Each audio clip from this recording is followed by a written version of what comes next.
First thing on the agenda is roll call. Director Coverdale, Yes, I'm here. Director Michelson, Present. Director Reynolds. Is absent. No, he's here. Oh, he's Oh, I'm here. sorry. No, He's he's just not visually. right. Vice President Mueller, Here. President Feldman. Yes, here. He's having problems with his audio. Director Reynolds, you're still here, correct? Len? How about now? Can Yeah. you hear me now? I can hear you now. We got you. Okay. Can you hear me now? Okay. Yep. Okay, time for pledge of allegiance. I pledge allegiance Allegiance to flag United States, America, and to the the republic republic for which it stands, one nation, nation, under God, God, indivisible, indivisible, liberty and justice for all. Go Niners. Nice sweater, man. Mr. President, Yes, would it be possible to rearrange the agenda a little bit? do we do that now or after public comment? Let's do public comment. Do public comment first. Right? And then we'll ask Patrick his comments on that. Okay, number 3, items of interest to the public comment. Any public here to comment? Seeing none, we'll go to item 4, but before that, we'll ask Ken. Well, we can go ahead and do that one too. if Item 4? suits your fancy. Are you ready? Yeah. Okay. It is special order of business. Administration of oath of office to newly appointed directors Chris Michelson and Robert Feldman. Directors were appointed in lieu of election because the directors ran uncontested. Okay, so inasmuch as the president is one of the people being sworn in, we've decided after discussion with legal counsel is that it's appropriate at this point for the vice president to do the swearing in. Yes, sir. So I have a suggestion. Yeah. I was wondering if we could actually move the election of officers, because what I was sort of thinking is we would have a president, and that president then could swear you and Director Michelson in.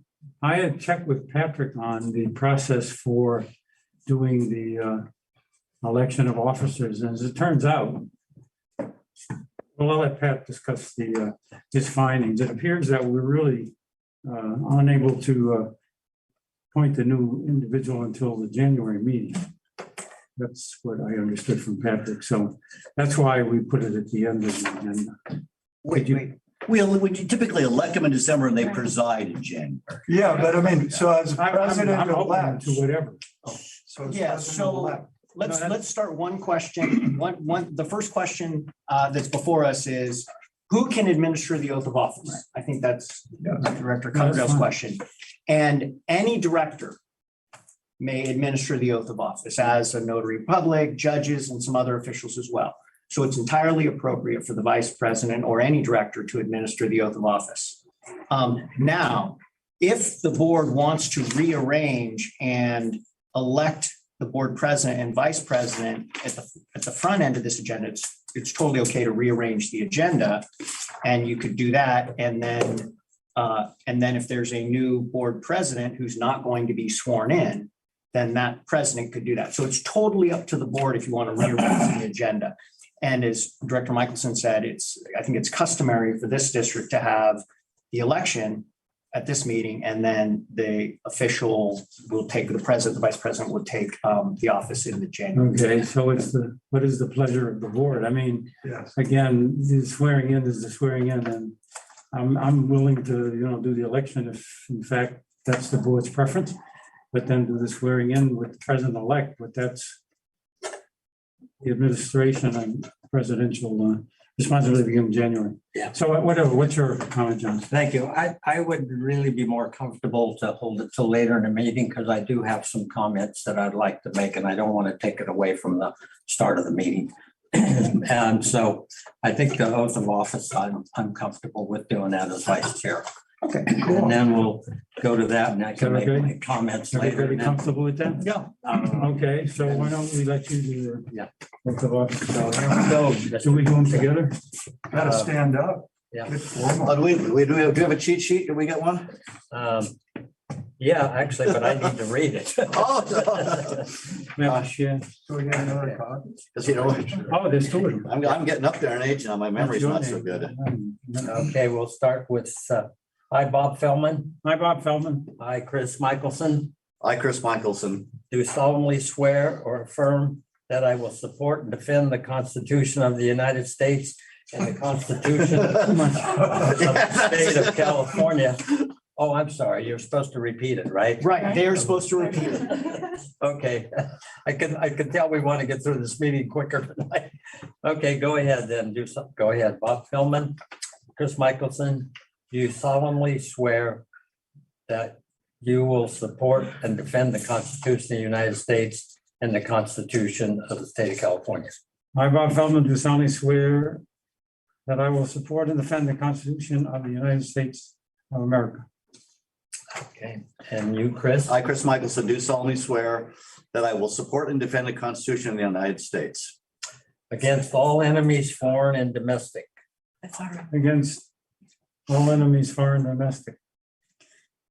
and the Constitution of the State of California against all enemies, foreign and domestic. That I will bear true faith and allegiance to the Constitution of the United States and the Constitution of the State of California.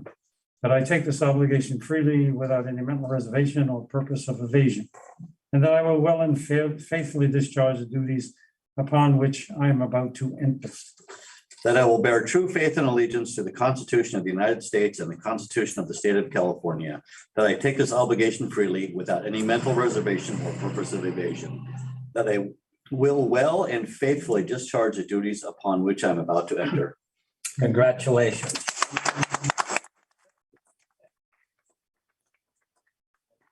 We need to sign. They all sign. Remind us to sign that. Okay, so. Item 5 is consider and reaffirm resolution 202106, making findings pursuant to Assembly Bill 361 that the proclaimed state of emergency continues to impact the ability to meet safely in person.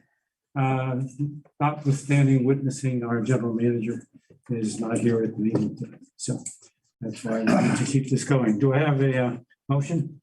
Yes, I'd like to move that we reaffirm resolution 2021-06, making findings pursuant to Assembly Bill 361, that the proclaimed state of emergency continues to impact the ability to meet safely and in person, although some of us are willing to do so. Okay, and I have a roll call, please. We Can need I a have a second. second? Oh, I have a second. I second. Okay, everything is legal now. Can I have a roll call? Director Coverdale, Yes. Second. Director Michelson. Yes. Director Reynolds, Yes. Vice President Mueller, Yes. President Feldman. Yes. Okay, consent calendar. Are there any items on the calendar anybody wishes to discuss or to pull from the calendar to discuss later? Yes. I reviewed Oh, the statement of petty cash and monthly claims, and I found them to be perfectly in order. So I would heartily encourage that we approve those. okay, thank you. No other comments? Can I have a roll call on that? I need Take a it Is there a motion. second? You got to get a motion. Do I have a motion to? There you go. I move the consent calendar as proposed. I'll second that. Aren't you glad Now the what? party's almost over? I'm so happy. You have no idea. Yeah, I do. I see it in your eyes. Okay, Director Coverdale, Yes. Director Michelson. Yes. Director Reynolds, Yes. Director Mueller. Yes. Vice President Mueller, sorry. President Feldman. Yes, I was just trying to shortcut. Yeah, I think you're doing a great. I like it. No, you're right. You guys are keeping me honest, that's for sure. Well, we like you. I love it. Okay, meetings attended and director comments. So I have one when everybody else is done. And, Oh, sorry, so, Go for it. Go for it. okay, this is Glenn Reynolds, and I just finished attending the National Groundwater Association. It's their annual conference in Las Vegas. And I think the really sobering takeaway was that the industry feels that groundwater wells are now $600 a foot to drill, and they estimate those will be going up and not coming down. And it was really sobering talking to so many people. The good news is that there is some new developments in groundwater wells that was really encouraging to hear about for getting better water out of low yield wells and making the wells more efficient. You know, in other words, they work better, they extract more of the water. And there was a lot more information on groundwater recharge and groundwater management. And that was really nice. That was the positive part. The cost to have a 300 or 400 foot well come in at $250,000 was really sobering. So there you go. That's my report from the National Groundwater Well Drilling Association meeting. Well, no wonder you didn't want us to see. It was eye opening. I got that, yeah. Yeah, but the drill rigs, the drill rigs are a couple $1 million a piece. They're paying $100 an hour for a high school graduate laborer to work on the drill rigs, and they can't keep them staffed. They have idle drill rigs. So it was an interesting sort of reality check on what's going on in the industry. Okay, Glenn, thanks for the update. Appreciate it. Ken. Last Wednesday, I snuck up to the High Sierra before the storm occurred. Thursday, we didn't even consider doing anything more than looking out the window. And Friday, we woke up to 21 inches of fresh powder on top of about 40 inches of base. And I can tell you that while we shouldn't get excited, because last year we had a similar situation, the snowpack in the central High Sierra is phenomenal. It's so beautiful. It's not the wettest snow I've ever seen, and that's unfortunate. It's deep, but it's pretty air laden. In fact, I think even Utah skiers would be jealous of what we're experiencing in the Sierra. But I can only hope and pray that once this high pressure system relaxes, that's coming in now, that we continue to have snowpack. And so the meeting I attended of the snowfall reconnaissance group of the Central Sierra, just wanted to tell you that there's a lot of white stuff. And even if you don't like to ride or run or play in it, go look at it. It is so freaking The Snowfall Reconnaissance Group Yeah. of the High Sierra. Yeah. Is that funded by government money? Or No, unfortunately, no one wants to fund us. However, we're having a fundraiser at my house on Saturday, and you're invited. Yeah, it's $500 a plate. So you can pay in advance. Live and learn. It's just, it's just the equivalent of a season pass. Well, I'm appreciative of the thoughts about the snow, and I hope Kathleen will talk to us later. There's a the two-bladed sword here, of course. One is the more snow in the Sierras, the better the entire state is, the better we all are. But the more snow there, the more rain there is on the coastside, the better we're on because of our local supplies. And I keep hoping that that still will increase, because up to now, 3 inches, with the latest 5 inches, it's 8. We're still well behind. And I'm hoping everybody is keeping their fingers crossed and thinking good thoughts, because we need more in December and January. There's no question about it. All the snow up there is great. It doesn't help us when the whatever hits the fan, as you know. So that's great news. Let's hope it keeps going both places. And let's keep our fingers crossed, everybody, the public, the whole community, because they've been doing a great job. I looked at this. I mean, I'm not supposed to talk about the consent calendar, but we have earned $600,000 less this year in earned revenue from water, from SFPUC, from the use of SFPUC. Where people here are doing the best they can. They are really working to keep us whole and doing their job to help us conserve. We need to thank them and to hope that we can get some relief for them and for us going forward. We just need it. We need it.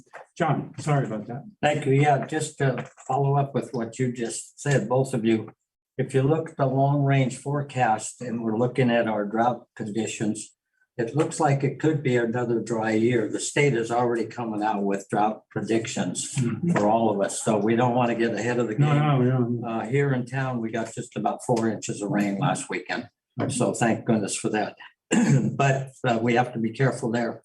And then, excuse me, back to my Aqua meeting down in, of all places to have a meeting from my perspective is ridiculous, Palm Springs, Indian Wells or whatever. And the cab ride just to the hotel was more money than we'd ever want to spend. Let me tell you, I was disgusted with that. But I also was an alternate for the Aqua board regarding some bylaw changes. And as you could see, there's a lot of bylaw changes here. And they debated and debated and debated back and forth, right? And voted on it. And were you in the room? Oh, bless you for not being there, because these guys were Robert's rule of order, no Robert's rules, blah, blah, blah. They were all, were you in the room down there? It just went on and on and on, and it was like, cut them off, just pass it or deny it, one or the other. So anyway, in the end, they did approve the whole thing, and we finally got to go to our Region 5 meeting, which I'm a board member with. And Region 5 is really rated as one of the top regions in the state. At least the chair thinks that. And I think we did too. And we had good presentations by all the board members and our legal staff. Patrick gave a great update on what was going on in the legal world for all of us there. So that was excellent. And there's still, we're all dealing with the same issues with labor issues and shortage. And I actually, today's Daily Journal, I just got the top off for everybody to see, but guess what? There's a big labor shortage for everybody. And if I do get selected to become chair, I have a comment that I want to present to you. Don't let me forget what I'm trying to think. I did make a fancy note for myself here, but I can't read my writing because I was so excited about it. But anyway, the Aqua board, and then a meeting. Thank you, Lisa and staff, for getting me hooked up with this California Special Districts Association, and I took the ethics program and I completed that, and sexual harassment program. I was very proud of 5 hours sitting there trying to figure out how to get in and get out and all that stuff. And thank God for Lisa. Yeah, I was going to say, Lisa's the expert. First, my wife. My wife you. says, I'm not supposed to take this class. You got to sit there and figure it out. All right, well, you had a lot of busy times there. Huh? Yeah, so we're all good for a while, and so we're legit there, and thank you for that. And I think those were the most important meetings, and then I'd like to make some comments if selected to move forward. Mary, you went to the Aqua session, right, too, Margaret? She wasn't able to go. Oh, you weren't? Oh, I'm sorry. Okay, did you get to go to the session where they gave out the award for the outreach stuff? I happened to miss that one there, but oh yeah, I'm sorry for that because it's in the agenda. Well, CCWD, Yeah. we received an outreach award from Aqua Yeah, in two of them, Region 5 Yeah. for our work in outreach. Both Kathleen and Mary do their best. Thank you. Always keep us on top of what they would like us to participate in. And we always do that. And, there are many groups in the Region 5. There are 457 organizations in Akron in California. The fact that we've been there twice, I think in the last 3-4 years, means that we really do try to keep abreast of what's going on and do the work we have to do to stay on top of that. So I just wanted to mention that because I thought I would hear it from you, Mary. But I was very impressed. I still am, that we managed to always show our whatever. And I'm not sure, probably didn't get the top award, but we're one of the 10 districts that were nominated. Yeah. And I appreciate the efforts that you all put in to do that. And the fact that we're so involved. Okay, item number. I know you guys could go on for days, but I have something to report I'm too. sorry. You know? We're supposed to be legal here. Okay. So, we had our first in-person Bosco meeting since COVID. most of the faces were returning faces, familiar faces, so that was good. As I'm sure you heard, the governor is pitching back to the center in anticipation of his 24 run. So he's embracing business now and has agreed to a negotiated settlement, which is good. Although I don't feel, and the consensus is, it's probably not going to save us any money, because now the legal Patrick, now the legal dollars will be spent negotiating a term sheet. So I don't think we're going to see much of a savings on legal, but it's at least it's going towards a good end in that there's a negotiated a settlement, in the horizon. Question, was asked, how long do you think it'll take? 2 to 4 years. Could you share what the settlement encompasses so the public knows? I'm not sure if it's. Well, as opposed to, what was it, 40%, is it 40% unimpaired flows? Right. We're now going to use science to dictate the flows, i.e., when the fish are migrating, we will provide flows for migrating fish. When there are no migrating fish, Okay. The flows will not be the 40% unimpaired that the NGOs and the environmental groups are asking for. So it's going to be a science-based solution in that we're going to, and of course, I forget what the mitigation number is. Do you remember what it is, Mary? They did extract 25 million or so, a fair amount of monies for wetland and marshland restoration projects. I'm not sure of the number. Yeah, if I look at my agenda a little more closely, but so it's going to be science-based as opposed to a hard and fast 40% unimpaired flows, which is really untenable. I mean, that would just, the 26 districts would, in a bad year, it'd be draconian water cuts. So at least, and in the 21 years that I've, sat here, I've seen science works. It was through science that we got our Alcohol pipeline. It was, we wanted to operate our system through gravity, and the smaller pipe required pumping. So, and we were able to prove that through science. So it's nice to see science prevail. So there is optimism there. It's still going to be a long haul, and I'm being sworn in tonight. I've got another 4 years. Whether it happens in my next 4 years, we don't know, but we'll see. So that was good news. Well, good. No, I appreciate that. And the bottom line is that it's good news, better than we've had in the past, and you're optimistic. You have some optimism that this may lead to a better long-term solution. If I may tag along with those. I say good news for last. See, that's what I was trying to say. Well, I'll do for last. When I had 21 inches of snow in my driveway, so I'm optimistic about the water situation too. I had a nice visit with Steve Ritchie from San Francisco PUC down in the Aqua Conference. Okay. Because I go way back with him when he was at the regional board staff years ago. And anyway, he's still a little bit squirmy about it too. He's wanting to make sure it gets locked in. Oh yeah, it's political theater. This is coming from the big people. And I'm sure, like I said, I'm sure his presidential aspirations are in play here too. So it's all theater. Good. So I just wanted to make sure you knew that. Oh, I visited and thanked them, and I'm still trying to coordinate a visit with the general manager. yeah, I'm just concerned about Steve's age and how many years he has left, because he has been very good partner, and in particular to this very small district, he's been a good partner. Because I've gotten to know him actually quite well also, and we're gonna, I'm guessing a little older than me, and I know I'm retirement age. So What, 40? yeah, there you go. Yeah. All right, no, we appreciate it. And anything else? No. Any other comments? I say best for last. That was good. Okay, so everybody's comfortable. Item number 8, general business. Yeah.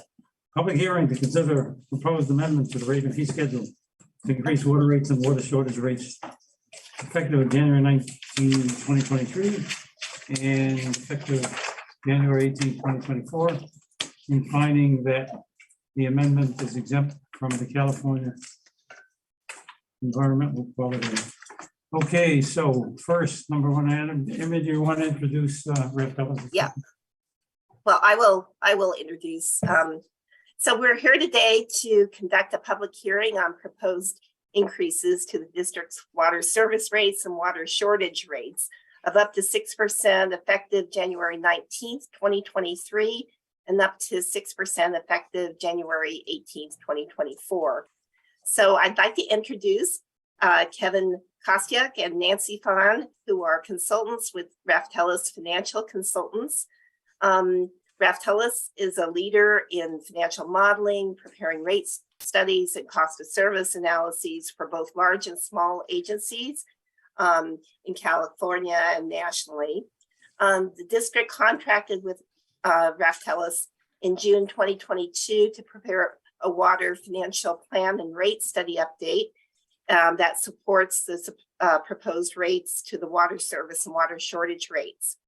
So the district has worked with Raftellus in preparing studies since 2017. In 2018, they prepared a cost of service study for the district, and this 2018 cost of service analysis, as well as the subsequent Raftellus reports, including the October 26 water financial plan and rate study update, provide the support to show that the district is in compliance with the substantive requirements of Proposition 218, including the Capistrano Taxpayers Association versus the City of San Juan Capistrano decision.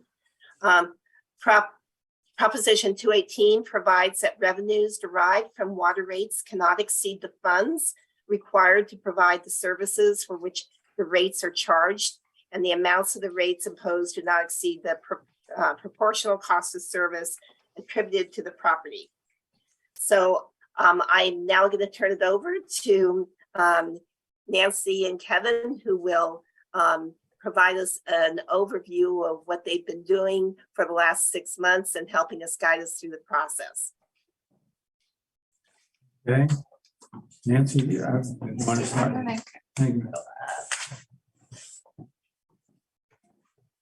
Thanks so much, Mary. Good evening, Board of Directors. It's good to see you all again. On today's agenda for the public hearing, we're going to do a really quick rate study overview, then go into the results of the financial plan, water rates, and water shortage rates that we developed in the study. Okay, so a typical rate study has 4 kind of main phases. The first is the rate setting framework, where we're figuring out the financial goals, policies, and objectives that we want the rates to achieve. Then we move into the financial plan, where we determine how much revenue the water rates need to recover in order to fund expenses, fund the capital program, and meet all relevant financial targets.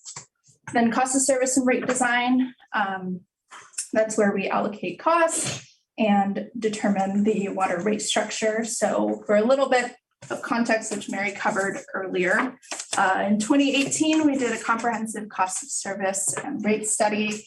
That's what the cost of service for this study is based on. And in 2020, we did a financial plan update as well as a water shortage rate study.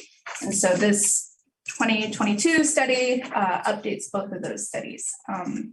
And then the final phase is the rate adoption. So that's where we are today.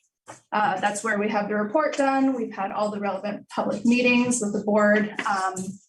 We have issued the Prop 218 notice, and we're at the public hearing. Okay, what's cost of service? This will be quick since Mary gave a really good overview already. It's required by Prop 218. It just means that different customers generate different costs, and so they should be charged different rates. So cost of service matches the rates we charge with the cost of serving each group. And then just a distinction here, the financial plan determines the total amount of revenue we need, whereas cost of service slices it up. Okay, moving on to the financial plan, there's 3 main financial drivers that are impacting the revenue adjustments we're proposing in this study. The first is increased SFPUC water purchase costs. So we're seeing double-digit % increases in the next 2 years. And since SFPUC supplies the majority of the district's water. That's a substantial increase to the financial plan. And then second, we have increased capital program investment. So just for some context, the last 5-year average CIP from the prior study was about $4.6 million per year. And now it's increasing to a 5-year average of $7.1 million. And then, so the first two bullets, we're talking about increased costs. And then the third bullet talks about reduced water sales projections. So since we're in a drought, our current year projections are 550 million gallons per year in the model compared to what we had at 580. Okay, before going into the results, we'll talk about the fund balance and financial policies that we're trying to solve for. The beginning balance, $15.5 million. We have 2 reserve targets that we want to aim for. Operating is 25% of operating expenses. And then capital replacement is the average of a 5-year CIP. And then the district has a debt coverage requirement of 120%. So the first scenario we always look at is the status quo scenario. So if we do nothing, we don't increase, we don't have any revenue adjustments, we don't have proposed debt proceeds, what happens? So debt coverage in the top left still looks pretty good compared to that 120% requirement. The water fund balance on the top right, that's kind of where we start running into some trouble if we don't do anything. Funds are depleted and go negative in fiscal year 2026 if there are no revenue adjustments. The bottom 2 just represent the capital and operating costs in each scenario. Okay, so the financial plan scenario that the board selected for this study is this one. It's 6% revenue adjustments each year and then proposed debt proceeds of $7 million in fiscal year 2023.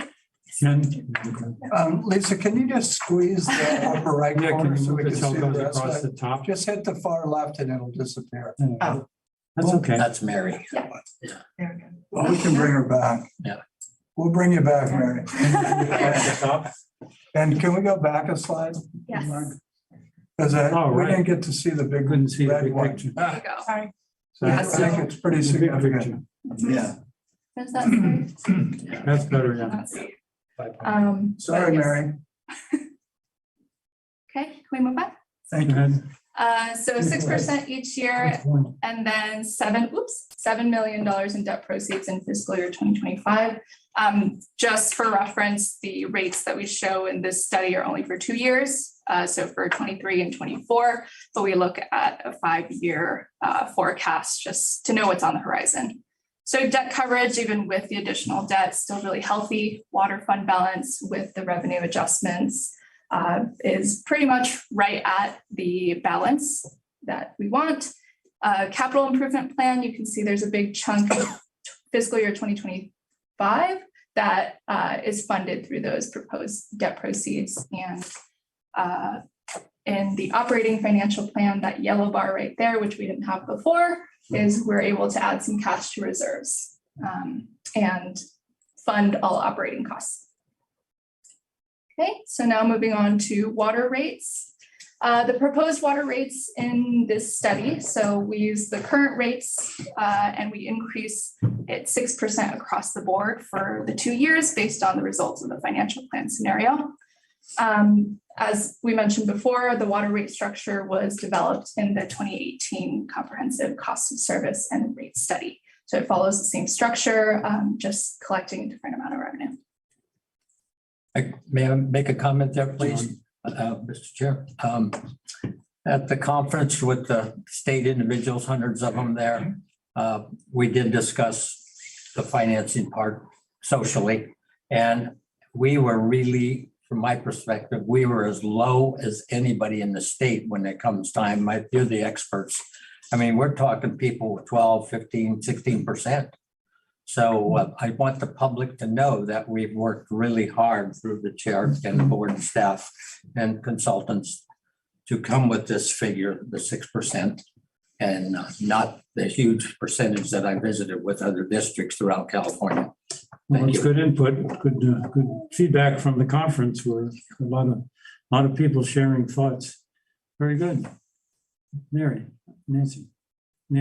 So the next three slides are just the different rate components with the current and proposed for 2 years with the 6% each year. So here's the monthly base charges. We have the monthly fire service charges, as well as the quantity charges per CCF of water. Okay.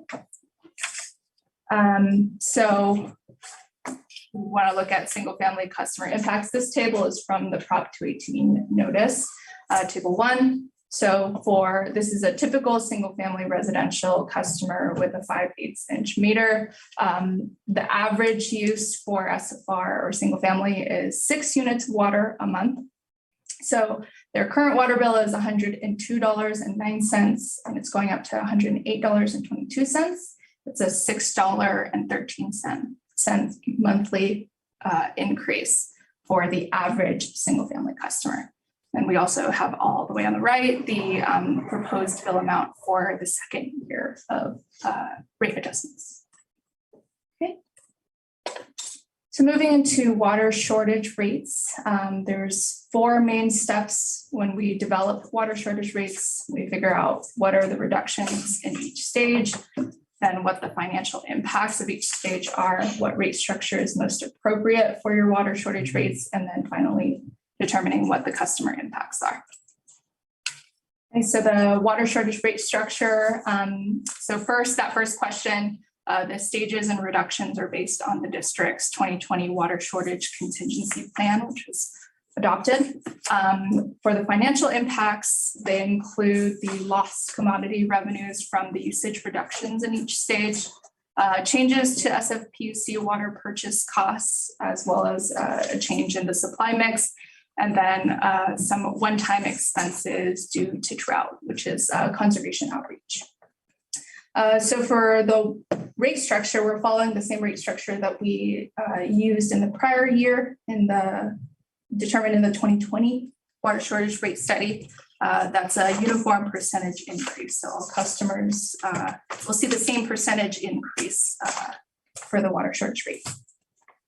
Okay, so what that looks like is on this table right here. The top half of the table shows the water shortage rates in the baseline and stages 1 through 6. So baseline is no drought, and then stages 1 through 6 are based on that water shortage contingency plan. Then the bottom half of the table is combining the base commodity rates. Those are the commodity rates that are effective January 2023. And then we add the water shortage rates on top of that. Okay. So as for the impacts, we're going to look at stages 2 and 3. This is the typical single family customer, 5/8 inch meter, 6 CCF of use per month. So under the baseline scenario, let me circle it here, they're paying $108.22. In stage 2, they're reducing by 21%, which is what the plan asks of them. They have some water shortage rate costs right here. Their base quantity charge goes down because they're using 21% less water. Fixed charge stays the same. So as you can see, between the baseline with no drought and stage 2 with the adequate reduction, the bill more or less stays the same, and that's how the rates were designed. And then on the other hand, if they're not reducing, which is the third column, sorry, my thing is laggy, their base quantity charge and base fixed charge stay the same as baseline, but then they have an additional $30 for the water shortage rate because they're not conserving. Okay, same thing for stage 3. We're showing a 30% reduction. The water bill more or less stays the same if they're reducing what they're asked to, and then it goes up quite more substantially if they're not reducing in stage 3. Okay, and then rounding out this part of the presentation with some thoughts on implementation. So based on Prop 218 requirements, the rates that we show, or the proposed water shortage rates that we show, are the maximum that the board can implement. This doesn't include any additional drought-related SFPC costs that can be passed through. So in a water shortage emergency, the board has the discretion to implement a lower water shortage rate than shown, use reserves to kind of offset those financial impacts we talked about, defer any capital projects or any combination of the above in order to respond to drought. And there are kind of several steps in the implementation of water shortage rates. First, you have to declare a water shortage emergency, and then the board has to take action to implement the water shortage rates with a 30-day noticing period. That is Thank you. so. Feel free to ask any questions, or we can go back to any slides. We appreciate your work and working with us over the past 6 months and creating this set of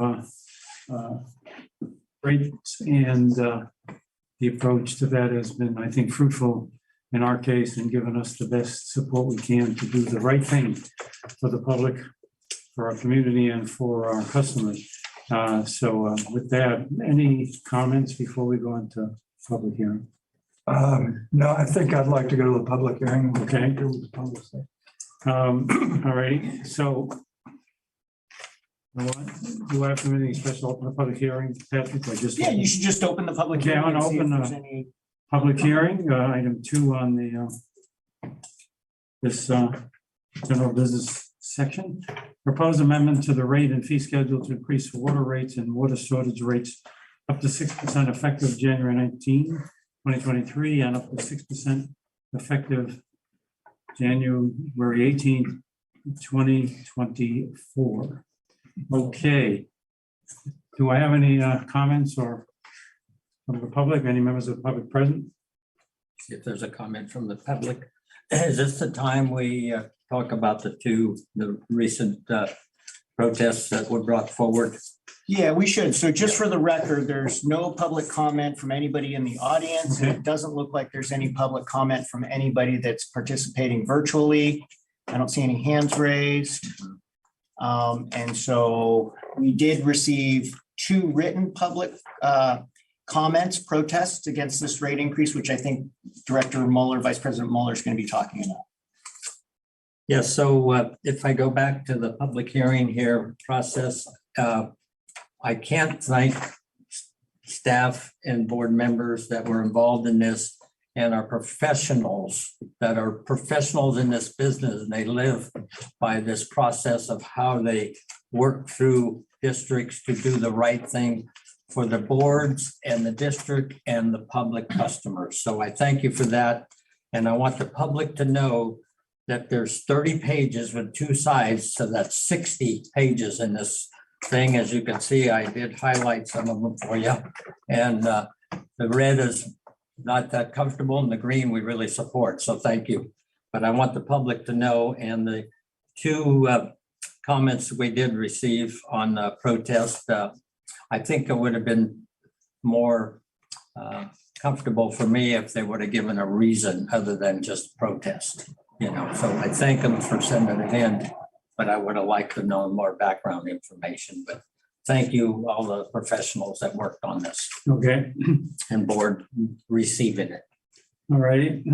Ken, any comments? Well, you can close the public hearing. Oh, I'm now if sorry. you'd like, and You're then right, I go on to gotta do item 4. Any other comments? Board comments. Related to the public Yes. hearing? Okay, otherwise, I will close the public hearing at this point. So now we're on. Okay, now I can Now on ask for board comments from comments. the board members. Ken, Well, I'd like to thank you both. We put a lot of time into this. And, it wasn't sort of a quick meeting, one day for 10 minutes to talk about the rates. And I really appreciate the professionalism. I appreciate the continuity of working with you guys because you are familiar with us now. And we've been in this process with you, 6 years, is it, or 4 years? 5 years. Yeah, 5 years. So, it's great to have a relationship. seems like a lifetime. And we trust your advice. But nothing in this rate increase was taken lightly. We, really tried to stick to promises that we've made over the last 10 years or so about the kinds of rate steadiness that we would like to see. And I think that we really owe a big thank you to staff and to our general manager, because the district has been managed very frugally. We're building a tremendous number of projects. We're involved in all kinds of infrastructure improvements. We're very aggressively looking at how to enhance our local water as compared to purchasing water from SFPUC, where we're a little bit less in control in that situation. And so I think, the general public, our customers, need to know that it starts at staff level, because there are positions that aren't filled on staff, and staff has filled those positions by stepping up and doing extra work, more work, taking on more responsibility. We've been incredibly enhanced through our superintendent's efforts, improving wells out in the field, making sure that our local water comes in. I don't know how many people really realize how instrumental Chris Michelson was in helping us to negotiate with the SFPUC and obtaining the best rates that we could possibly get, because we do take untreated water and we have to run it through our water treatment process. So, it's a very well-run machine in this water district by some really wonderful people who care. And I think that's the real reason why we can look at a 6% increase, for a year or two. And so I'm very proud of that. I don't think it came easily. I don't think it's going to be any easier going forward. And the one unknown, of course, is how much water will we have, right? And that's going to control very much what the cost will be. And can our public utility group keep it together and provide us power, but also at a reasonable price? So there are a tremendous number of variables here. And so I'm very proud of it. I think that, again, working with you guys has been a pleasure. And it's never easy when you have to go and tell people about increases. I do agree totally with John. My reading of the letters, I think, was very disappointing because, they don't tell me why in any way, shape, or form. They just say, I protest. And that's sort of an easy position. I'm not being critical of these people, but we really welcome people to come in and tell us why or what, or, gee, we're really suffering, or we need some help here, because we're going to try to find the best service for our customers, and we're going to try to give them the best water at the best price we can provide it at. So I just wanted to thank everyone involved, and I heartily support this proposal. And we worked hard, Bob and I, on the finance committee to study this with Mary Rogan and with James and everyone else. Lisa's been very instrumental. So I'm very proud of this. It's still a price increase, which is not wonderful or fun for any of us. Thank you, Chris. Well, I know I'm in the minority position, but I still do have a position here, albeit the minority position. I felt a little empowered at my most recent BOSCA meeting. Our senior engineer has a PhD in engineering from Stanford, put together a really interesting demand study. It's a future planning document. And Kevin, you'll remember this number. For future water pricing, she projected CPI +2. And that's what I told you out in that lobby the last time you were here in person. Had we had the fortitude to do a CPI +2, we wouldn't be looking at borrowing a nickel. We're keeping our rates at 6%, which is great. Today I got a rate increase notice from Liberty Utilities for my vacation home, 14%. Doesn't surprise me. I threw it in the trash. I'm not going to write a protest letter. It is what it is. Running utility is very expensive. I'm maybe a little guilty of bringing my personal philosophy to this table, but I personally do not like debt. I turned 65 a couple of weeks ago. I'm debt free. I own everything. Everything. The banks don't have a hold on me. I like that at this table also. I don't want my legacy to be a legacy of debt. And that really concerns me. We already have a fair amount of debt. And we're looking at borrowing another 7 million. I don't want that to be my legacy. So for that reason, I can't support this. Inflation right now, the last 12 months is 6 or 7%. I've read both numbers in the past couple of days. Well, this rate increase honestly should be 9%. That way we would not be going to the banks hat in hand, paying an unknown interest rate. Interest doesn't provide infrastructure. Infrastructure is what runs this district. I am not a fan of paying interest. We've been historically a pay-as-you-go, and I'm super proud of that. And I personally, in the minority, and I'm sure I'm going to be the lone dissenter here, but I don't believe in smoke and mirrors. I don't believe in borrowing. I think we should be a pay-as-you-go. And 9% is a hell of a lot better than 14 I'm going to be paying for my gas and electricity. So I don't think 9 is out of line at all in this era of inflation. So that's my minority position. Thank you.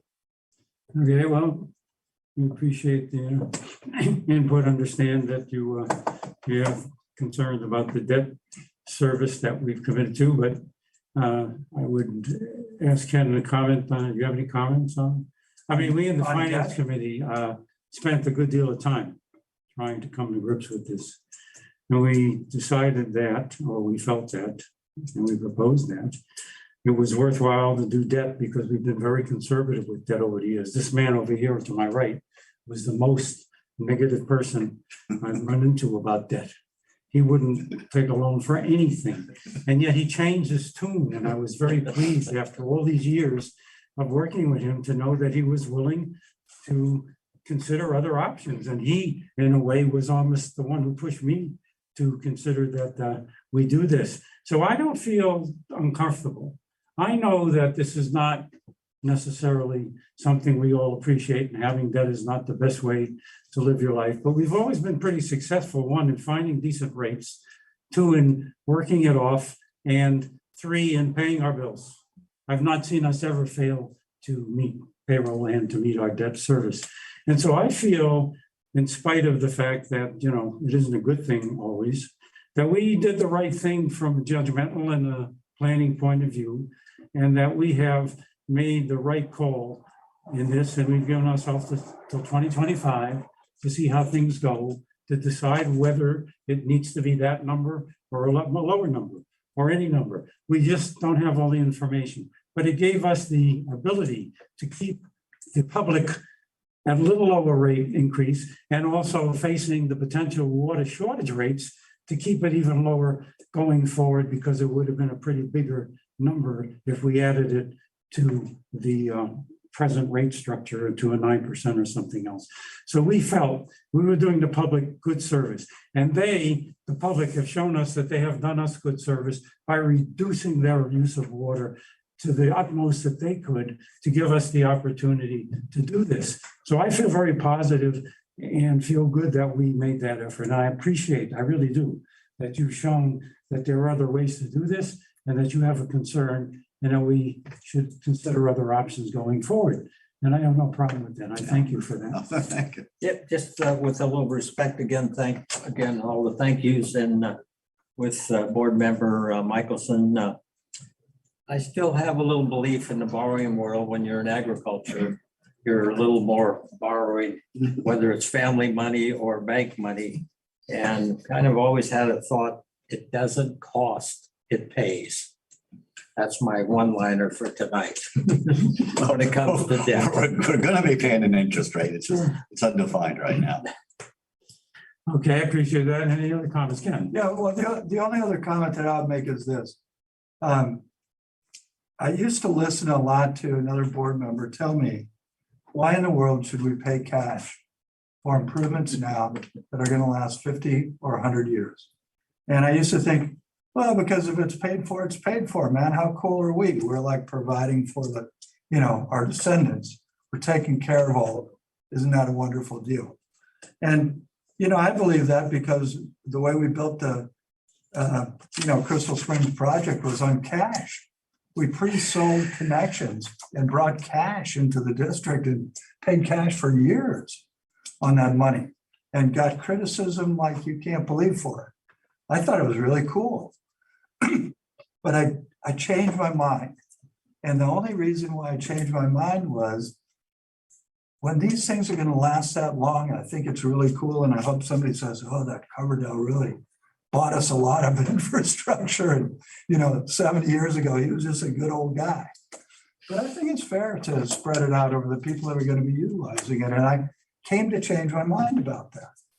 The other thing is, I remember my father telling me, when I came back from World War II and I worked in a copper mine, I didn't have a nickel to my name.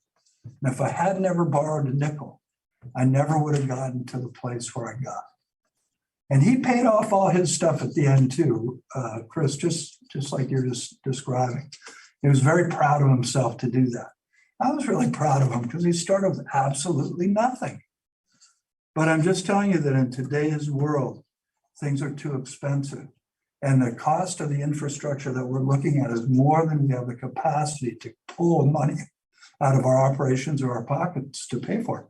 I disagree with the fact of not having borrowed more because we missed 2% money and now we're looking at 7 or 8% money. Now that to me is an insult because why in the hell do we want to pay 6% more interest by having stalled the borrowing that we could have gotten accomplished at the time? So I still have mixed feelings about it. I pray that someday I'm fully paid for, but I really wouldn't mind if I die the day before my mortgage is due and the balloon payment on my personal loan comes due. And they just go, that sucker died. Damn. Well, we have a definite thoughts here. You're damned if you do and you're damned if you don't. So I don't know which way, we know what we've got on the table right now. So what I'm going to do. I think you have Director Reynolds just unmuted himself. Hey, Director Reynolds. Hey, Hi. hey there. Thank you. Hey, Yeah, I think the board has expressed universally a real concern to control and watch the rates. And I think that as I listen to the conversation, I think what I'm hearing is that the board's really concerned that we maintain and make sure that our water utility is safe, reliable, and invested in for the future. And I think several people have commented that making repairs now that or service infrastructure that will last us 50 to 100 plus more years is a really wise investment of our constituents' money. And I do agree. I think we all share the concern that we don't want to manage that money incorrectly or spend more than we should. And I think really the job is on the board and the staff and the team to make sure that the community understands how committed we are for a long-term future of safe water at the lowest possible cost. And I'm really proud how the board, the staff, and the people we work with are really vested in that and try really hard to think how it can be done in the best possible way. So my hat is off to the whole team and say thank you for having this much care and this much kind of quality of work and thought. And we do see other utilities that are charging a lot of money. And we've seen other utilities that have changed their billing structures so that there's a perception that there's less cost from that water. But we're very transparent, and I'm very proud of that. So thank you, guys. All right, look, Ken, I'm Glenn. Thanks for the input. I'm sorry. I just don't see it here in your name. So when you raise your hand, I miss it entirely. So get your video thing put together, would you? Yes, sir. Yeah, I thank you, Director Reynolds, for bringing that up, because even at Aqua, I talked to a couple districts, and it's kind of a little bit of a trickery show, as you mentioned, because they're putting it on property tax, and then when you ask the customer, oh, my water bill's low, how come? Well, did you see you have a property tax bill too? So don't, I think as we said, and as Glenn said, that we're upfront about it all, and it's right out there, so everybody knows when they get the invoice, what it's all about. It's not deceiving, I think, at times, because a couple of the other districts that are talking about, that I talked to, said, we got to get out of that because it doesn't look good for us as board members. Okay, so thank you. No, I appreciate it. But the point of fact is that we've always prided ourselves on transparency. Yeah. And what you see is what you get, and what we do is what we're doing. And there's no working around this. We just say how it is, and we hope that the public understands that. So where we stand, then we're going to live by that. That's our goal, our motto, and our pursuit of excellence. So appreciate that, John, and some of the input that's been put in is of interest. But we have what we have. Any other comments? Any other?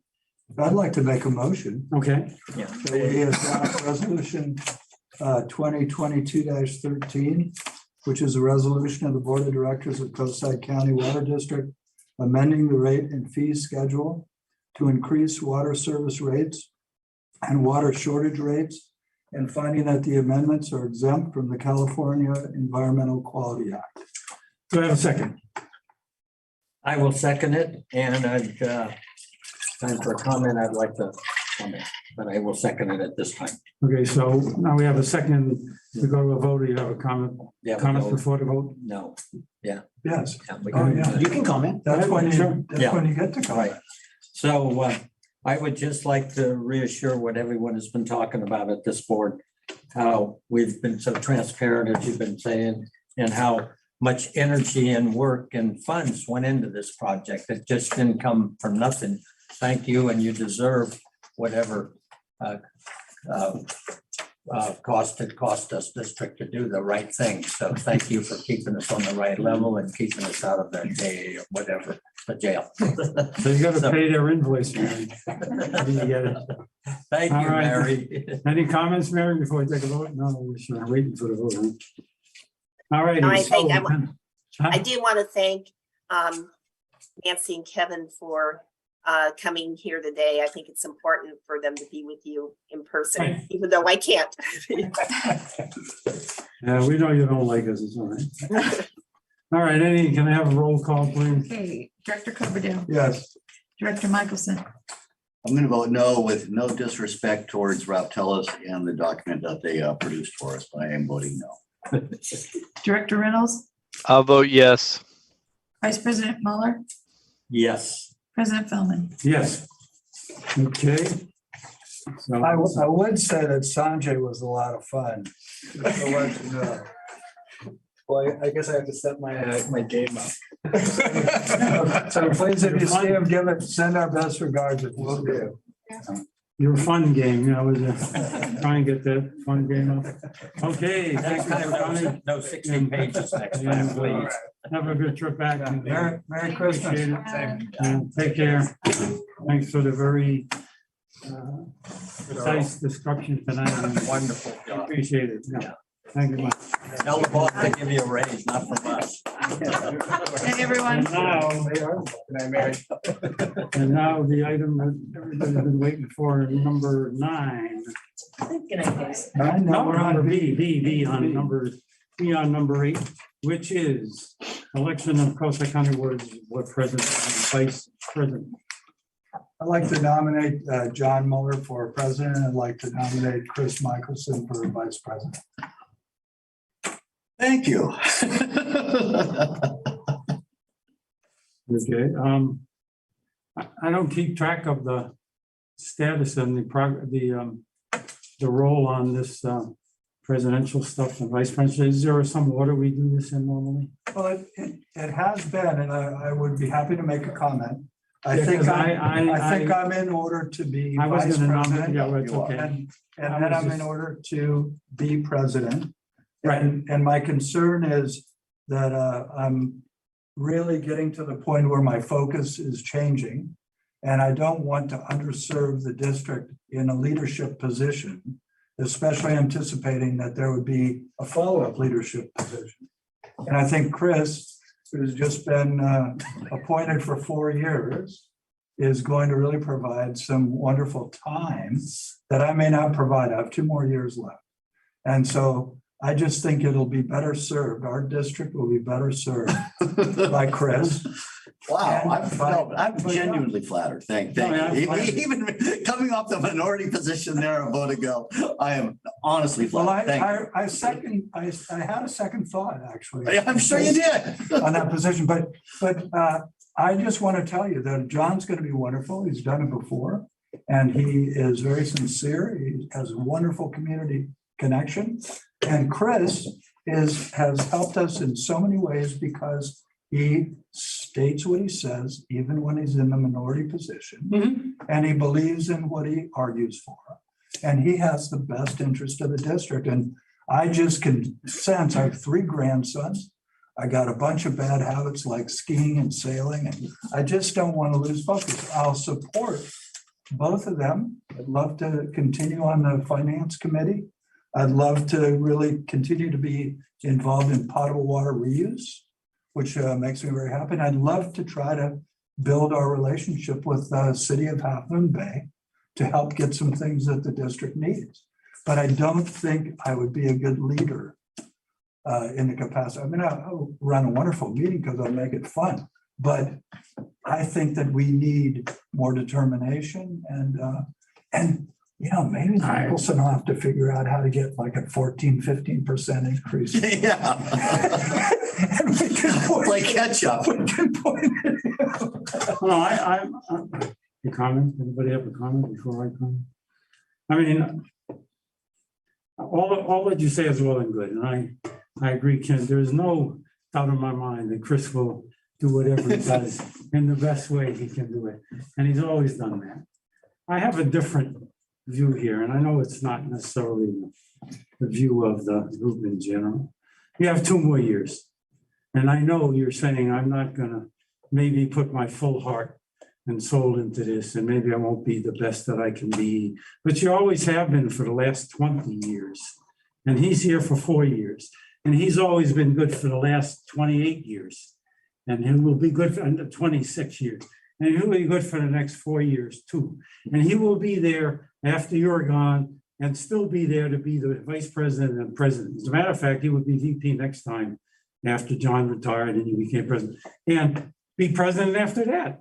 And so I'm just as optimistic that we will have the best leadership we can have for the next 4 years, whether it starts now or next time. So I was going to nominate you because I felt that you have done good work, been a good yeoman, and can continue to do that for 2 years, because I know you won't let us down. You've always been right on top of this, and you will continue to be unless you left before these 2 years is up. So I'm feeling that you deserve the opportunity to have to work hard for the next 2 years, and you will do it.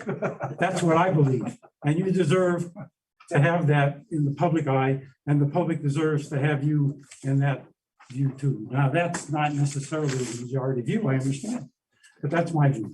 And so that's where my head's at right now, and I want to hear from other people. Yes, sir. Well, thank you. It's an honor and a privilege, and I've had the opportunity to serve on boards and commissions all over the world.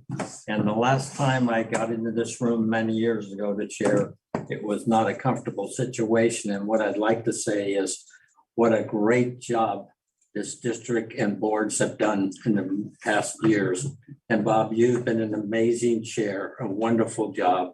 And I thank you for all the time and energy you put into it, and surround yourself with people. And looking forward to working with the professional staff we have in place and also board members and the committee assignments, because you're doing such a good job. And I will keep the vice chair on a short leash. Don't worry, as a chair. I have a big gavel. I can call it the head if I have to. No, and Do we have a second on this? How does this work? We have a second on John and Ken. on John and Chris, or what's the process here? I mean, I got a I couple know we more have, words to say. we have a nomination. Do we do the president first and then talk to the vice president? What's going on? I'm happy to talk about procedure, but I'm not too sure when the board comments are gonna end. So I Yeah, so didn't want Do to. we have a comment from Glenn? So, I don't. so the process would be, Go ahead. you've got one nomination and you can do president and vice president once, which is what Coverdell did. At some point, you should say, are there any other nominations? And then you can close the nominations. Right. And then somebody would make a motion Right. and a second, either for president and vice president together or one at a time. And again, that's board preference. So are there any comments?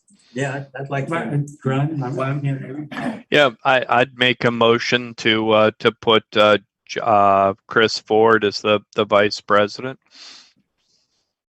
Okay. Sorry, what? Yeah, what was the? I may have Or misspoke close on that. nominations. You can just close nominations. Oh, Yeah, did we?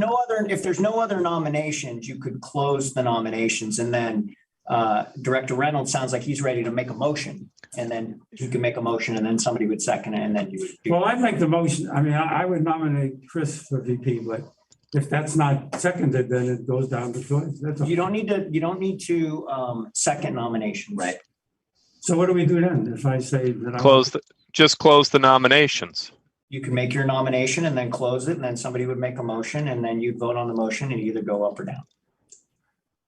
We already have one nomination for Kristen. Correct.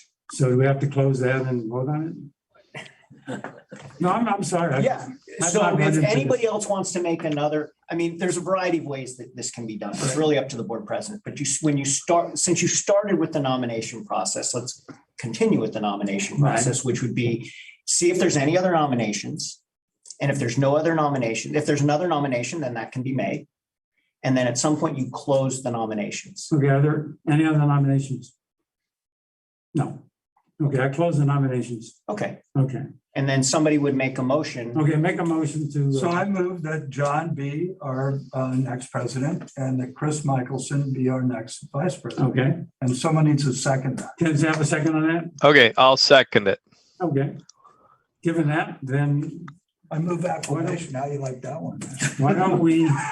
You need to do roll call vote because we're under AB 360. No, okay, can I have roll call? Let's Good try. try. There's a Good try. lawyer. Okay, Director Coverdale, Yes. Director Michelson, Yes. Director Reynolds, Yes. Vice President Mueller, Yes. President Feldman. Even though I'm in the minority here, I will vote yes. Okay. I'm not gonna stand on ceremony. Thank you for your kind words. Bob, thank you very much for your kind words. I'd like to make another comment quickly here, Okay. if I may. Right. Again, thank you. And as I said, with this board and staff, I'm very comfortable to come back in the leadership role. But Glenn, thank you for teaching me so many things in the last few meetings regarding the water world. You really are an asset to this community and to this board and to staff. Because you're wonderful, and all of you and Mary and James and all the staff you put together there, I'm really excited about. And for all our customers, I like to be fair and balanced with all of my activities over the years. And I want to continue that process for sure. I did come up with another little brainstorm for our staff to look at. I would like to look at us to see if there's a possibility for an internship with the high school and community colleges in the area to bring that forward to see if we could get some field workers and some other positions available for interns Okay, that would be something that would be on in the the forward future. agenda. Yeah, Well, it's It's this not- director's it's not- agenda item. yeah. Forward, that's on number 10. Yeah. I did that under my presidency, a couple presidents. I mean, I'm sorry. That- That'd be under number 10. That's a great idea. And look at our community program and do the best we can to recruit diversity in our community. Okay. And so I'm looking forward to working with all of you, and I thank you for your expertise from the bottom of my heart. And I want our customer base to know that growing up in San Gregorio, I have lived without water in the 54, 55, we had huge floods, 80 inches of rain on Skyline. And then the early 60s, we went into a drought where we were hauling water to the cows. And just a little flip it here for me. I won't be a Michelson guy, but anyway, I tried to share with a friend of ours recently about a potential water increase. And they kind of give me a little bad time. And I said, I don't do this very often, but great grandpa had a little special thing recently. And I went and got him a latte. And it was $7, the tip and everything. So please, It's a lot folks, more expensive than water. isn't it? understand that we're being fair. And it's not too many times I go buy a latte, but for $7, it still tastes pretty Okay, good. well, I'm glad the election of Coastside County Water Board is over. And now we're on to item C. And the other stuff we can Good take up thing you in 10. closed nominations. Yeah, I'm glad Oh, well, that'll teach me. Okay, item C, award to a contract to Casey Construction for installation of magnetic flow meter at Nunez Water Treatment Plant. Mary, you want to? Well, I'll let James do this one. Okay, fine. Thank you, Mary. A few months back, you guys approved us buying the materials, plus the vault and the conduit I just want for to a have his last shot. mag meter below. I would never take anything personal from you. You're too good a guy. Excuse me. It wasn't personal. Control this meeting. Grab that gavel Hey, there. hey, guys, let's clean it up here. Come on. All right, so as you know, we have several meters within the Nunez water treatment plant that we use to calculate how much water actually leaves the plant. A few months ago, you guys authorized us to purchase all the parts, less the vault and some conduit. We have all the parts here, less just a couple of fittings, so we saved the 20% markup on $88,000 worth of parts. So I think that was a very wise move. We recently went out to a sealed bid process with the local bidders here, and Casey Construction came in the lowest, significantly lower than others. Casey is the firm that's been doing Grandview. They've been doing very well. We like them. They've been productive, straightforward, and very good with the community. Where are they out of? Woodside. Yeah. Okay, so mobilization's not a big deal then. So they're, They're hungry. Yeah, They want to start now. And I said, well, we got to get approval and get a contract going. no, So, that's nice. Kind of key, that's nice to have another local I know. aggressive bidder. yeah, we're really impressed with their work so far. So they were the low bidder. This is going to give us a bidirectional meter so that if water comes from Denniston and comes up to the Nunez tank farm, that it's going to record bidirectionally. So it's going to be like a speedometer that goes both directions. We'll also be able to figure out peak demand, average demand. The treatment operators are very excited because they're going to be able to look at that meter and say, wow, demand's X gallons per minute, and be able to adjust the plant accordingly. And it's also going to help fine tune our water loss calculations of what we're selling and what we're sending out to distribution. And a reminder, we already have a bidirectional meter at Denniston that records both ways. So with these two meters, they're going to really keep good, close track of how much water is going to distribution. Where's Nunez? Is Nunez as closely tracked as this will be? There's multiple meters involved in the Nunez calculation currently. What goes to the tanks, but not what leaves the tanks. And sometimes water from Denniston does come up the hill into the tanks. Because lost water is becoming a more Yes, and more important number. So we're really zeroing in on that lost number We're then. gonna have two mag meters, one for what Denniston's putting out or taking in, and one at Nunez that's going out. Because someday when I'm president, I'm gonna ask you, how much water are we losing? And you're gonna be able to tell me down to the Yeah, because you're vice president. down to at the time. core. Yeah, not down to the molecule, but down to the Well, gallon. Kathleen Down can to tell the you atom. right- Yeah. Kathleen can tell you right now. Well, it's always been a wild ass guess. I mean, I'm going back to the Schmidt days, when El Dorado pipeline was leaking like a sieve. Unmetered water, we Yeah, call it. and we never really, unmetered water was a wild ass We guess. just We not- just never knew. But I think my point is, over our tenure here, we're really zeroing in on some pretty valuable numbers. We're gonna get it down to the black hole. Yeah. With what we have and what we're doing now, it's very impressive. Yeah. I have not worked in a district where they have tracked how much is in the tanks month to month, which I. think And the state is fantastic. asking every year, they want more, they want this kind of information now, Right. right? Yeah, this is the next step in Yeah. dialing in a tight number for water loss. Okay. Yeah, no, that's all good. Thank you. So we're asking you to authorize the general manager to enter into contractual agreement with Casey Construction for the installation of a magnetic flow meter at the Nunez Water Treatment Plant for a total cost of $97,460. So moved. Do you have, I'm sorry, I have a question. Do you have any sense of why the difference, the low bid was the low bid as low as the low bid was? I'm just always interested. It seemed like a pretty significant. I think I'm glad, I'm happy. Casey's here and we've worked well with them and Okay. they've been working well with us. And I think, once you get to know a contractor and they get to know you, they can kind of judge what risk it is to get involved with certain agencies. I know certain Okay, yeah, no, agencies, they got high I'm- bids because they're difficult. And Okay, good. No, I'm glad to we see hold that. them to the contract, but we're not So difficult to work with. our reputation is worth something. Absolutely. No, it's clearly paying dividends here. That's what I'm telling you. Thank you. Okay. Make the motion. Yeah, this is Glenn, and I'll make a motion that we authorize the general manager to enter into a contractual agreement with Casey Construction for the installation of a magnetic flow meter at the Nunez Water Treatment Plant for a total cost of $97,460. I'll second that. Okay, vote please. Director Coverdale? Yes. Director Michelson? Yes. Director Reynolds? Yes. Vice President Mueller? Yes. President Philman? Yes. Okay. So, Number 9. monthly information reports, general manager report. Mary?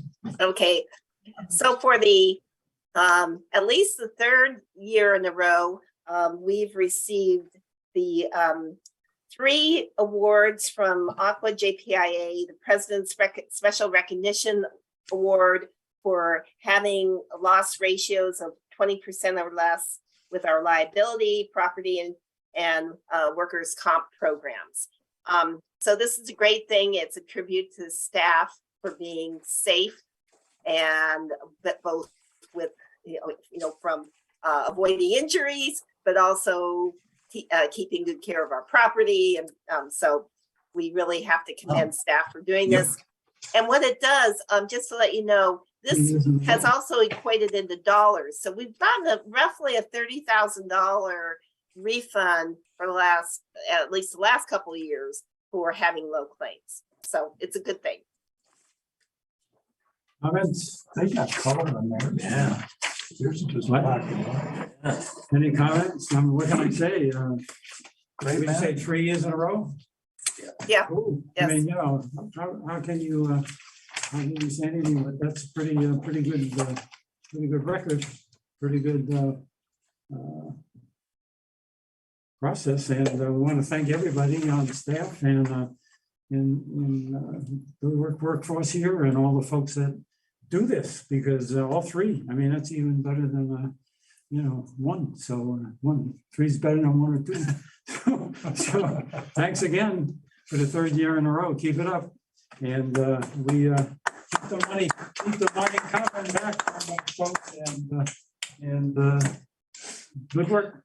Other comments? Nope. Congratulations. Say it all. Congratulations. Yeah. All right, Mary, any other items on your general manager No, report? no. Okay. That's it. Superintendent of Ops report.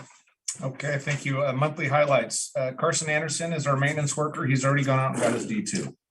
He's working out and it's a testament of the power of hiring local kids that have a good reputation. He's been doing really well. Grandview Mainline is in. They're working on services now. They're looking for end of the year, kind of early January finishing of that project. Cecil and Cecil, we've had the inspector out there and he has done the best inspection I think Darren have ever seen. Darren spent 3 days with him and was totally blown away with the questions he asked and how he goes about things. So thank you for the support on that. That's really helped us with that project, keep it moving and get our money's worth out of Casey. Pillarcitos wells are on. We're about 300 gallons a minute from Pillarcitos wells. It's taken a while for the rain to hit the lower canyon. We talked about the sealed bids from Casey Construction on the mag meter. Used a little bit of all the sources this last month, mostly the lake, the wells, and Denniston. News water treatment plant project. I am pleased to say that Ranger is coming back. They have got some parts. They don't have them all, but they're going to come back and start knocking stuff out at the end of the month. Great. And we're going to hope that the parts keep coming in and that they're not going to go anywhere. Super. So I've been very impressed with how diligent they've been on working and communicating with us. It's good to have contractors you trust, and they've been very fair with us and very upfront about the situations they're in, and they've been pushing hard on the vendors. So we've got 25 of the 64 valves, more coming in. They've even got a schedule from them today. There's some delays with the motor control center with the VFDs. We're trying to work through that, and hopefully we will be going through that this next year and be finished by the end of the year. So they have 236 days remaining in their contract. They don't want to commit to a no-cost time extension until they have a better sense of when the materials are coming in. They're confident they'll be done by January, February of 2024. So I don't really want to push it that, and the delays have been totally out of their control. I think they've done everything they humanly possibly can to keep the project going. We've been just as frustrated as them, and they want to get done as bad as we do. So they're paid percentage of completion so far. Mary, we're about 60% paid on that. Is that correct? You're muted. Sorry, a little less, 50%. A little less. We're about halfway there. Yep. In our favor, probably, because and there must be like a 10% retention also. Yes. So it's more than likely in our favor to the billing, especially when you count in the retention. So what I'm getting at, there's a monetary incentive on their end. Right. Absolutely. Yeah, which is always nice. It's Yes. Good point. Yes. Yeah. Well, let's hope they can do the work in December that they're planning, and the other stuff comes in. So And I also want to say Fern Loretta's done a great job with the construction management. Good. Josh has just been great at communicating. I can call him anytime and ask him specific questions, and he'll answer right away. EKI Grandview Highway 1 crossing main replacement project. The way I just said, construction started in October. Main line's in, PRV vaults in. They're working on services now. Marymines Point Road, 100% design. Staff's reviewing that. Poplar East. This is from Main Street out to Highway 1.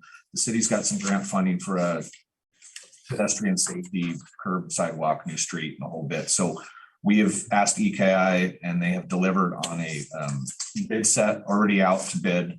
We'll be opening a bid on the 4th of January. And I talked to Moz with the city today, and they are probably not going to be doing their street until the summer. So it's lining up, which is really nice because it doesn't always work out that way. Yeah, no, it's nice. And we will not have to pay for pavement because they're going to redo the whole street. great. So that's going well also. And then HDR, we've got the 100% design for the tanks. We've been pretty busy with all the other stuff, so we're still haven't finished our internal review. If you have any questions, I'm happy to answer. Just like to make a comment quickly, and we've looked at our whole future here of our rate increase, but I think it's such a valuable asset to the district and to the community south of Pillar Cetus by your project under Pillar Cetus Creek for the new pipe there. So thank you again for all that work. And Good I work. try to stress that to our customer base. And I think people say, you know what I mean? That really helps everybody this way, south. Because the north is still. Very important backup pipe if things, Thank you. if we have problems. And the other project up there, they've done a good job. I stopped one day to take a look, and they've cleaned up everything pretty nice there. And so, Great. yeah, I think you guys have been picking good contractors. And I believe there's a little state legislation floating around about local businesses being used. Have you familiar with any of that yet? Not yet. There's some potential legislation where the state is pushing that you hire local contractors. We do our best to do that I when we know. can I just anyway. wanted to bring That's that up. always been our goal. As a matter of fact, probably more so than most. And Yeah. we'll simply continue to move forward in that vein and spirit and do what we have to. And it takes a long time for legislation to get through things here and from time to time. So we'll see it when we see it, as they say in the trade. Very good. Thanks a lot. You guys do a lot with a little. Let me put it that way. I can't imagine how we keep driving this through at the rate we do with the size of the group that we have, and just it's very impressive, very impressive. And we appreciate that. All right, last but not least, save best for last as always. Hang it in there. No, it's almost over. Don't leave us, Mary. I want to make a comment when we wrap up here. Go ahead. Yeah, I'll be quick because I'm sure Mary's very tired. All right. So good news, we have our portal up and running for plan reviews. So Good. so we have applicants are now able to directly give us their plan review documents, their drawings, their supplemental Is information. it the same software or that the city's using? No, it's the same as the county has, Acela. Oh, okay, I'm just saying, if contractors kind of get used to one software, it's nice that, you know, they come into our portal and it's familiar to them. Yes, that's what I was hoping to. Yeah. I was hoping that. Great. Too. So, but there still is kind of a steep learning curve. Right. So we did find an issue just today and we're having our consultant fix it. Nothing major, but you know, all these little minor things of what the applicant can see. We are under budget as of this month's billing for the project. So we have some options of what to do with how we want to manage that. Because there's still some things we could implement with the extra money, or we can just close it out and say we're done and not worry about it and deal with it later. So so we have some decisions to make about how we want to close it out. Your outreach budget? No, the budget, I'm sorry, for Acela. Oh, Acela, I'm sorry. Silver Lining Solutions. Okay, Sorry. we have a little left. They have a You can little, decide what to. yeah. Well, I would leave you to use the staff to use your judgment on the best way to move forward, you know. Yeah. If you need to, or don't if you don't. Appreciate knowing that. Yeah, so, I mean, if it helps to use it, then by all means, you know. yeah, well, we're gonna discuss that. Okay, good. And I wanted to thank Gina because of all the hours she spent with me with the consultants trying to implement this. It was really, yeah, it was a lot of time and a lot of effort. So it was very welcome. Water shortage emergency update. So the governor had passed emergency conservation regulations and not the governor, I'm sorry. The State Water Resources Control Board had adopted emergency conservation regulations and they were going to expire early next year. So they've readopted them. So they're still in place. Okay. And so that doesn't really, affect our current, since it's been readopted, it doesn't really affect our current water shortage ordinance or anything like that. But yes, we still are in a drought. So one of the things we're looking for as water resource managers is to see all the reservoirs fill up. That is the one thing that they're all watching very carefully. And for San Francisco, the most critical thing is water bank and seeing that fill up. And I think it's around 40% right now. It's low. And so San Francisco would feel much better to see that number improve so that in order to loosen their water shortage emergency restrictions that they're placing on all their wholesalers and their retail customers. So that's what we're watching very closely is we need that runoff and snowpack. And then we did mail out another flyer. I should have distributed it now. So I just want to again. Glenn's idea was a good one. Yeah, appreciate Glenn. Yes, Glenn. Absolutely. And I just want to thank Emma Barr because she took on the role of doing the final design and Gina did the mailing. So I wanted to thank them for being able to pick that up. That's great. I wanted to say thank you for the staff, for the board supporting me, and for the staff getting out such a great brochure so fast. That really, it was helpful. I had several constituents say that they they liked getting it, and that it was it helped them understand what was going on. And so I wanted to say thank you for doing that. I really appreciate it. That was a great idea, Glenn. I appreciate you bringing it to our attention. Yeah, and I Definitely think, was worthwhile. yeah, Kathleen, for us non-fancy people with the computer, nautical Navy veteran, we like that portal thing. It's almost. Porthole, yeah. It's very nautical. Right? Yeah. Some of my grandkids will have to tell me what it's all about. Yeah, you can do everything online through the internet these days. Yeah, so If you can figure it out. That's the And you'll keep problem. us posted if you hear anything from the state, from SFPC regarding anything associated with the water bank. Whenever you Yes, get they any- give us an Whenever you update. get any instructions, you'll let us know. That's all. Yeah, we get an update every month. Okay. And then it's also in the San Francisco hydrological conditions report that you get, but Yeah. the problem is we're kind of a month behind on what you get in your board packet.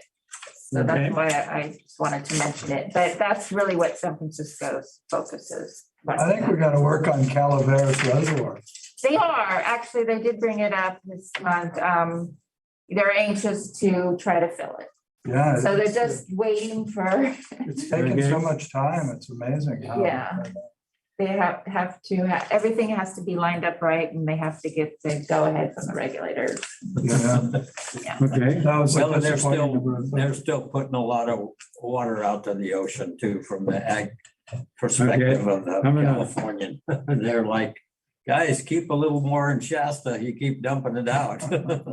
All righty. You know, the big boys and girls out there in the valley. Anything else? If not, we'll go to item 10, director agenda items, request for future board meeting. Any requests? Yeah, I think we'd like to have staff investigate Okay, possible the internship. in so the maybe future. in your Yeah, no, I've always. staff stuff, Been look into opposed to that. that. That'd be a good idea to see what possibilities are. You know, Mary, and see where we can go from there. one of the things that I could never really understand is if you think about water in California, probably one of the best educations that a person who wants to be a worker person, doesn't necessarily want to pursue, higher education. It just seems like it'd be really nice to have CSM have a water maintenance worker or a water treatment operator or, program like that really close. Be nice, especially if it even could start in the high school where there would be introduction to waterworks. And then, a set of courses. And I know that there's one of the local schools has training, but it just seems like a job that's going to be around forever. So And Gavlin College is our closest. The state has 6 different colleges that have a program, and Gavlin is our region's Where is community that? college. Where is Gavlin? It's Gilroy. Yep, Gilroy. Yeah, so I vote for San Mateo. College of San Mateo. Kenyatta or one of Or those. Kenyatta or. My alma mater. I don't know how That was you, mine. That's right. I don't know how you work that, but it just seems like partnering with, education institutions like that to generate the people that we need, and we're gonna need them, right? Yeah. And these trainings, some of these certifications, imagine if you could get somebody who came out of 4 years of education, and they were interning, which is a great part of it, but also getting the education to pass the examinations. It just, gosh, it seems like a no-brainer to Yeah, I everywhere. have a lot of friends that are working in Gavlin, so I could reach out to them and talk to them about it. Okay, It's been a hard program for them to maintain. It's basically run by volunteers. Well, that's why it seems to me like it needs to be brought up in the high school level where somebody would really say, gee, that's a career. Or just hands-on classes in general, wood shop, auto mechanics.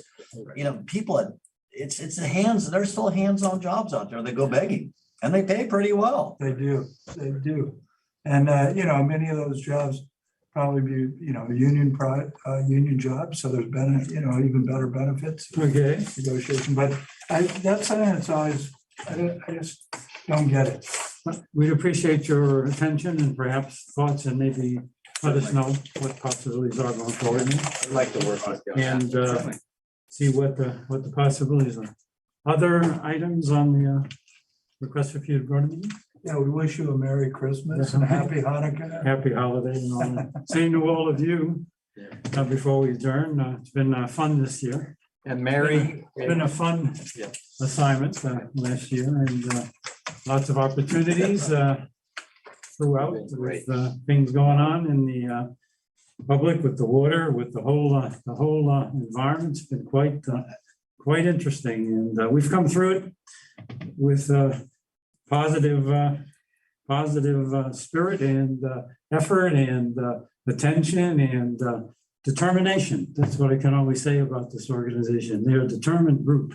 And each of you has participated and helped in making it